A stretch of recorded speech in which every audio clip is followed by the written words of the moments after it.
Hello bachcho, let's read this question. It says that a thin rod of length L and mass M is bent at its midpoint two into two halves so that the angle between them is 90 degree. The moment of inertia of the bent rod about an axis passing through the bending point and perpendicular to the plane defined by two halves of the rod is. Four options are given and 2008 में ये question पूछा गया था. इस question को solve करने के लिए हमारा की कॉन्सेप्ट होगा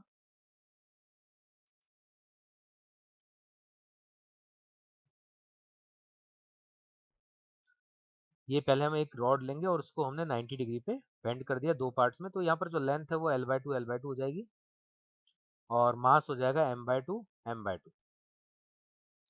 अब क्वेश्चन में ये जो पॉइंट है इनका इंटरसेक्शन पॉइंट इस एक्सिस के अबाउट हमें कैलकुलेट करना है, तो इस एक्सिस को मैं जेड एक्सिस बोल देता हूँ. तो यहाँ पर हमें जो निकालना है हमारा एम है वो है आई जेड का कैलकुलेशन. अब क्वेश्चन में यहाँ पर दोनों रॉड्स के लिए अगर हम देखें तो ये जो एक्सिस है दोनों रॉड्स के कॉर्नर पे है और कॉर्नर के लिए जो हमारा फॉर्मूला होता है मोमेंट ऑफ इनर्शिया का जनरल फॉर्मूला वो होता है ml²/3. तो यहाँ पर m और l दोनों डिफरेंट है, उसके अकॉर्डिंग हम पुट करेंगे value. So I equal to first of all हम देखेंगे वन रॉड के लिए देन टू रॉड के लिए.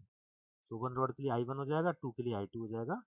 तो वन रॉड के लिए देखेंगे ml²/3 फॉर्मूला है, मास है m/2, लेंथ है L/2/3. इसी टाइप से सेकंड के लिए अगर देखेंगे सेकंड रॉड के लिए तो मास है यहाँ पर m/2, लेंथ है L/2 डिवाइड बाय 3. इस टाइप से इसको हम सॉल्व करेंगे.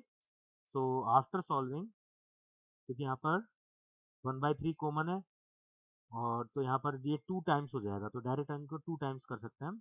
सो 2/3 into m/2 into L²/4. So it will be ml²/12. तो डी ऑप्शन यहाँ पर करेक्ट हो जाएगा. Hope you understand it well. Best of luck.